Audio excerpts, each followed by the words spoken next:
ይገርማችኋል ከዚህ ቪዲዮ በፊት 15 ደቂቃ በሙሉ ካሜራዬን ስታርት ሳላደርግ ነበር ዝም ብዬ ስለፈልፍ ነበር። አላሳዝናችሁ? በሉ ይሄን ቪዲዮ ላይክ በማድረግ ጀምሩት። የካሜራ ፍርሃትን የማስወገድ ሂደት ክፍል 3።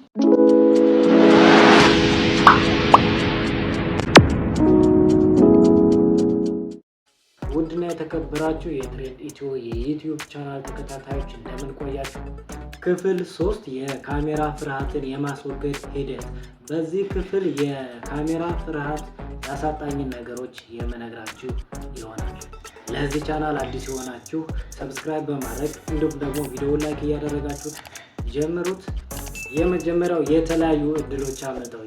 እንግዲህ በዚህ የካሜራ ፍርሃት እና እንዲሁም ደግሞ ራሴን ኤክስፕሌን የማድረግ ችግር የተነሳ ከሰዎች ጋር ኮላብ አድርጎ የመስራት እንዲሁም ደግሞ ፐብሊክሊ ወይም ደግሞ ከሰዎች ጋር ተቀላቅሎ ሀሳብን የመግለጽ እንዲሁም ደግሞ ግሮዝ ኦን ሶሻል ሚዲያ ካሜራን በመፍራቴ የተነሳ ከሶሻል ሚዲያ ራሴን አግለዬ ነው የቆየሁት።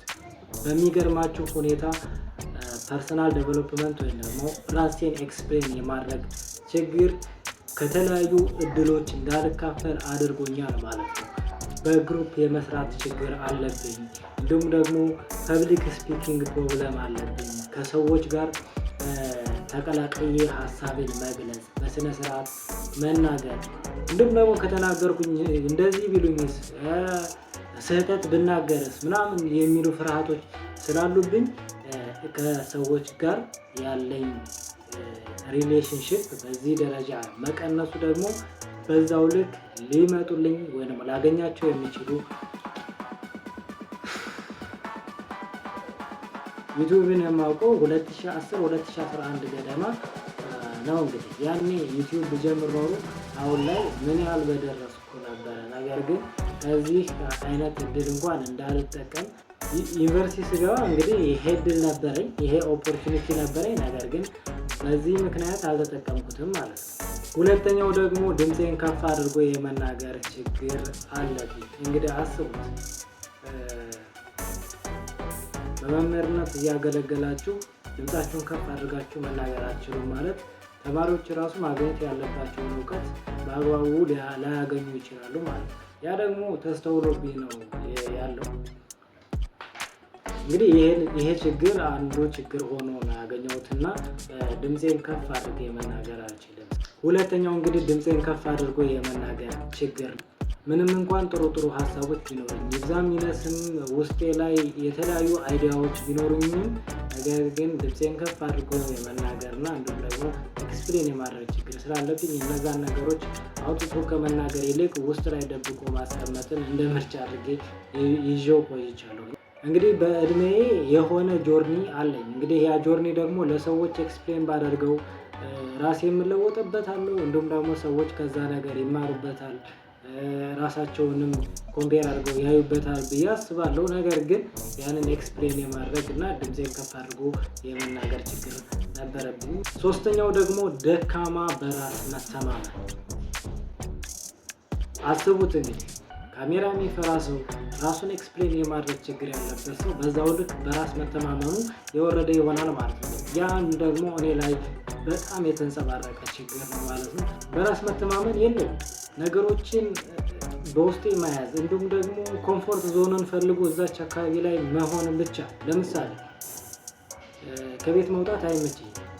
ከጠዋት እስከ ማታ ቤት ውላለሁ። የሚገርማችሁ ነገር ከቤት አለመውጣት የራሱ ትዝ አይለኝም ማለት ነው። ሰዎች ይገርማቸዋል። ቤት ነው ያልኩት ስላቸው አያምኑም። እንዴት ያን ያህል ሰዓት ቤት ውስጥ ትውላለህ ምናምን ይሉኝ። እኔ ግን ምንም አይሰማኝም ማለት ነው። ያ ደግሞ እንግዲህ አስብ ደካማ፣ ያ ደግሞ ለምን እንዳደረገኝ ማለት ነው ደካማ የሆነ በራስ የመተማመን ችግር ሊያሳድርብኝ ችሏል። አራተኛው ችግር ደግሞ ሰዎች በስህተት ይረዱኛል ማለት ነው።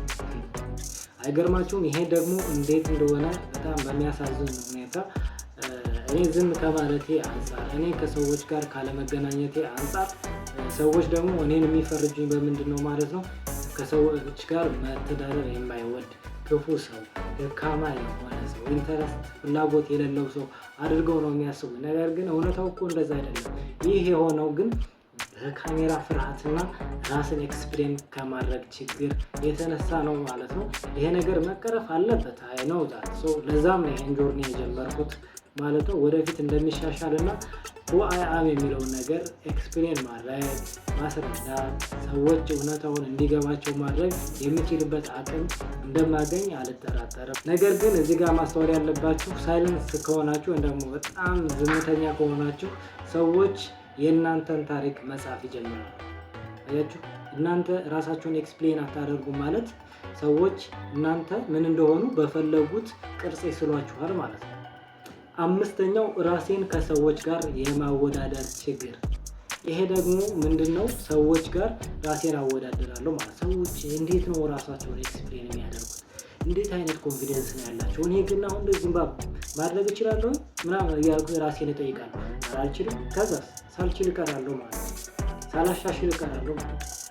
ሰዎች ሰው ፊት በኮንፊደንስ ሲናገሩ ያየሁ እኔ መናገር እችላለሁ ምንም አላደራችለው ምናምን አይነት እያልኩኝ ራሴን ማወዳደር ችግር ውስጥ ገብቻለሁ።